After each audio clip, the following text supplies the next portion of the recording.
السلام علیکم دوستو، کیسے ہو؟ امید کرتا ہوں کہ آپ سب خیریت سے ہوں گے۔ تو چلتے ہیں آج کی ویڈیو کی طرف۔ اور ہاں دوستو، ہمارے چینل کو لائک، شیئر اینڈ سبسکرائب ضرور کیجیے۔ تو چلیے آج کی ویڈیو کی طرف۔ مفتی طارق مسعود کے بیانات کے لیے مفتی صاحب کے آفیشیل چینل مفتی طارق مسعود سپیچز کو سبسکرائب کریں۔ تو چند خوبیاں، برائیاں ایسی ہیں جس کی وجہ سے ہماری ہر خوبی چھپ رہی ہے۔ یہاں لوگوں میں جذبہ ہے بیواؤں پہ، یتیموں پہ خرچ کرنے کا، خدا کی قسم ایسا جذبہ ہے آنسو نکلتے ہیں، پتہ چل جائے کہ یہ محتاج ہے۔ یہ جو لوگ یہاں فقیروں کو دھکے دے رہے ہوتے ہیں نا، اس لیے کہ پتہ ہی نہیں ہوتا، 99 فقیر ڈرامے باز ہوتے ہیں۔ پتہ چل جائے نا یہ مستحق ہے، میں کہتا ہوں لڑائیاں شروع ہو جائیں گی کہ یار میں کھانا کھلاؤں گا، وہ کہے گا میں کھانا کھلاؤں گا۔ ہمارے استاد سعودی عرب میں بہت رہے، انہوں نے کہا سعودی عرب میں کوئی یتیم ہو جائے، آپ اربوں کی ہزاروں برائیاں کریں، یا یتیم ہو جائے نا، لڑائیاں ہو جاتی ہیں کہ کون کفالت کرے گا اس کی، یہ لڑائیاں ہو جاتی ہیں کون کفالت کرے گا یتیم کی، کیونکہ قرآن نے اتنے یتیموں کے حقوق بیان کیے ہیں، اتنے حقوق بیان کیے ہیں۔ آپ کو پتا ہے سعودی عرب میں کیس ہوا تھا، BBC میں رپورٹ آئی تھی، بوڑھی ماں، ایک بیٹا کہہ رہا تھا میرے پاس رہے گی، دوسرے نے کہا تیرے پاس نہیں میرے پاس رہے گی، بندوقیں نکل آئی تھی دونوں بیٹوں کی، تو کہے میں اپنی بوڑھی ماں کو تیرے پاس کیسے چھوڑوں بھائی۔ کورٹ میں کیس چلا ہے ان دونوں کا۔ کہاں کیس چلا ہے؟ عربوں کی بھی جب آپ فرسٹ ٹائم ملو گے تو ایسا لگے گا بڑے برے ہیں، لیکن کسی قوم کے بارے میں بہت جلدی رائے قائم نہ کیا کرو، جب تک اس قوم میں گھل مل نہ جاؤ، ان کی زبان سے واقف نہ ہو، بہت کلوز نہ ہو جاؤ، پھر اس قوم کی خوبیاں کھل کے سامنے آتی ہیں۔ ہمارے انگریزوں کے بارے میں بھی بہت جلدی رائے قائم کر لیتے ہیں، عربوں کے بارے میں بھی، مسلمانوں کے بارے میں بھی۔ پہلی دفعہ میں تو میں بھی کتنے اچھے طریقے سے ملتا ہوں نا، نائس ٹو میٹ یو، میں بھی ملتا ہوں، تو کیا مطلب میں بہت اچھا ہو گیا ہوں؟ آپ رہ کے دیکھو، سفر کرو، پھر پتہ چلے گا بھائی یہ ایسا ہے بھی کہ نہیں ہے۔ نہ بری رائے قائم کرو نہ اچھی رائے قائم کرو، آپ بولو بھائی ہم اتنا طویل عرصہ ہم نے گزارا ہی نہیں ہے، ہمیں کیا پتا اچھے ہیں کہ برے ہیں۔ عربوں میں آج بہت بعض چیزیں بڑی خوبی ہیں، ٹھیک ہے ان کے بد اخلاقی ہے ان لوگوں میں، ایئرپورٹ پہ ہی نظر آ جاتی ہے وہ، لیکن ہماری حرکتیں کون سا ٹھیک ہیں؟ سعودی عرب میں جو کرپشن میں پکڑا گیا ہے نا، دو قومیں ہیں وہاں، مصر کے اور پاکستانی، اور ایک بنگلہ دیش ہو۔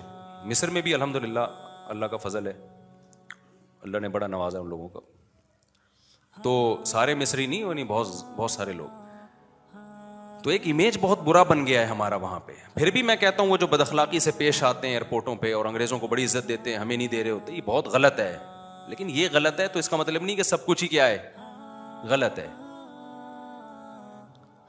وہاں یہ پتہ چل جائے نا یہ بندہ جو صحیح عرب ہے، اصل میں عرب میں بہت سارے 2 نمبر عرب بھی ہیں جو اصل عرب نہیں ہیں۔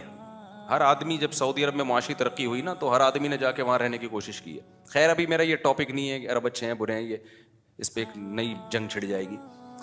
ہم تو یہ بتا رہے ہیں بھائی کہ میں نے ایسے لوگ دیکھے ہیں 10 سال اپنے باپ جو لقوا کا ہے یا فالج کا مریض ہے، 10 سال اس کی خدمت کر رہے ہیں، پیشانی پر لکیر نہیں آ رہی، باپ تو دور کی بات بھائیوں کو پال رہے ہیں، ایک بھائی باہر جاتا ہے دوسرے بھائی کو کی معاشی ترقی کی فکر میں لگ جاتا ہے، یہ بڑی خوبیاں ہیں۔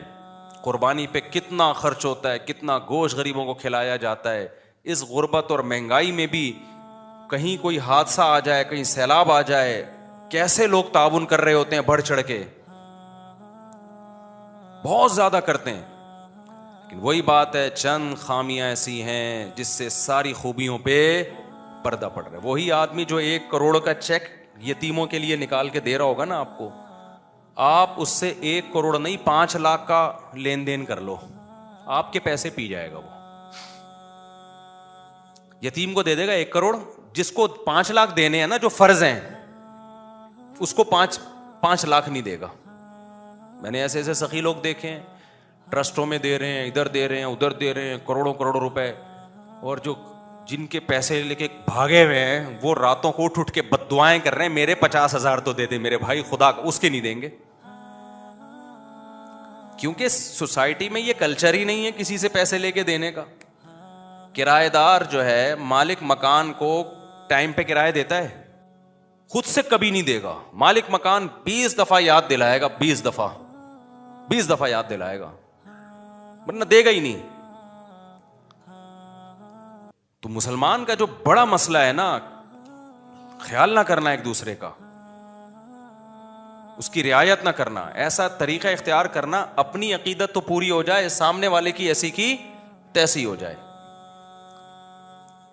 لین دین میں, گھروں میں, اب یہ بہت لمبا ٹاپک ہے میرا, جو اصل ٹاپک میں لے کے چلا تھا وہ رہ نہ جائے کہیں. تو اس لیے بھائی جب لوگوں سے ملو اچھے طریقے سے ملو. سمجھ رہے ہو کہ نہیں سمجھ رہے؟ ہاں میت پہ دیکھ لو آپ, کسی کے ہاں میت ہو جائے, عربوں میں جب ہو جائے نا, ایک بڑی خوبی ہے ان کے ہاں, میت ہو گئی, غسل کیا, دفن کیا, چلو جی جنازہ پڑھایا, دفنا دیا, ما قدر اللہ, اللہ کے ہاں جو مقدر تھا ہو گیا بھائی, چلو. ہمارے یہاں ادھر سے ماموں آ رہا ہے, ادھر سے چاچو آ رہا ہے, ادھر سے نانی نے نہیں دیکھا بچہ, فلانے نے نہیں دیکھا, ڈمکانے نے نہیں دیکھا. پھر تعزیت کرنے والوں کا ایک اتنا بڑا ہجوم کہ جس کے ہاں میت ہوتی ہے وہ کسی کام کا نہیں رہتا.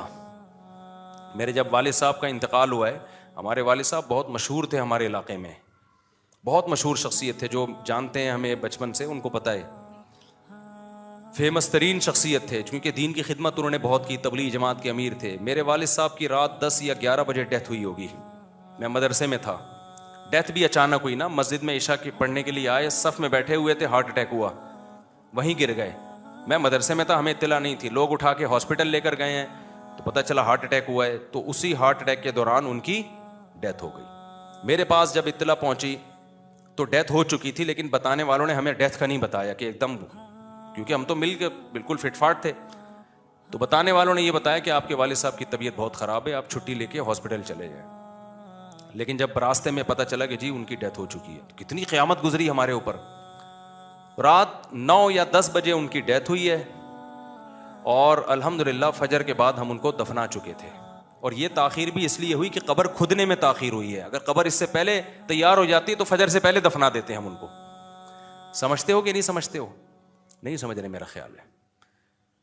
یہ اجمیوں کی رسم ہے, یہ غیر مسلموں کی رسم ہے. میت پہ گھنٹوں گھنٹوں منہ دکھائی, رونمائی, پھر جب ہم نے فجر کے بعد دفنایا, اور فجر کے بعد بھی دفنانے میں تاخیر کیوں ہوئی ہے, میں نے بتایا نا, قبر کھودنے میں, پتھریلی زمین تھی, قبر کھودنے میں بہت ٹائم لگ گیا. فجر کے بعد میں نے جنازہ پڑھایا, دفنا دیا. اس کے بعد دوپہر 10 بجے تک محلے میں خبریں پھیلنا شروع کہ بھئی حافظ مسعود صاحب کا انتقال ہو گیا. میرے والد صاحب کا نام مشہور تھے حافظ مسعود صاحب. لوگ آ رہے ہیں, بھائی کہاں ہیں؟ میں نے ہم تو دفنا چکے ہیں. یہ نہیں کہ ہمیں غم نہیں تھا, جو میرے اوپر قیامت گزری تھی وہ میں ہی جانتا ہوں. آج لوگ بعض کہہ رہے ہیں نا, حضرت مولانا پہ اعتراض کر رہے ہیں کہ وہ ان کے اتنا بہت بیچارے غم زدہ ہیں, اللہ ان کے غم کو ہلکا کرے.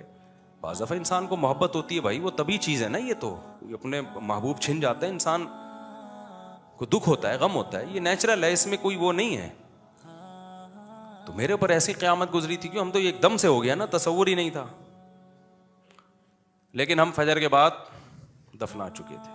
لوگ آ رہے کہہ رہے یار کل تک تو یہی گھوم رہے تھے, مغرب میں تو ہم نے ملاقات کی ہے, تو غسل کب ہوا, کفن کب ہوا, پتہ ہی نہیں چلا. پھر بعض لوگوں نے دلیل دی کہ دیکھو آپ کو رکھنا چاہیے تھا ظہر تک, عصر تک رکھنا چاہیے تھا. جنازہ جتنا بڑا ہو اتنا ثواب زیادہ ہوتا ہے. یقیناً جنازہ جتنا بڑا ہو میت کو فائدہ زیادہ ہوتا ہے, لیکن وہ جنازہ جو سنت کے مطابق ہو. اگر آپ 6 مہینے تک جنازہ روک لو کہ پورا کراچی آ جائے تو جنازہ تو بہت بڑا ہو جائے گا, لیکن یہ عمل جائز ہوگا؟ ایک سنت پوری کرنے کے لیے ایک دوسری سنت کو آپ نظر انداز کر رہے ہو جو اس سے زیادہ امپورٹنٹ ہے. شریعت میں جلدی دفنانا یہ زیادہ امپورٹنٹ ہے بنسبت جنازے کو بڑا کرنے کے. ہمارے حضرت ایک مثال دیا کرتے تھے کہ سنت والا چھوٹا جنازہ وہ غیر سنت والے بڑے جنازے سے افضل ہے. سعودی عرب کے بادشاہ کی میت کو دیکھ کے فرانس یا جرمنی کا پادری مسلمان ہو گیا تھا, اس کے جنازے کو دیکھ کے. سعودی عرب میں بادشاہ کی بھی ڈیتھ ہوتی ہے نا, بڑے آرام سے غسل, کفن, دفن, چلو خلاص. سمجھ رہے ہو؟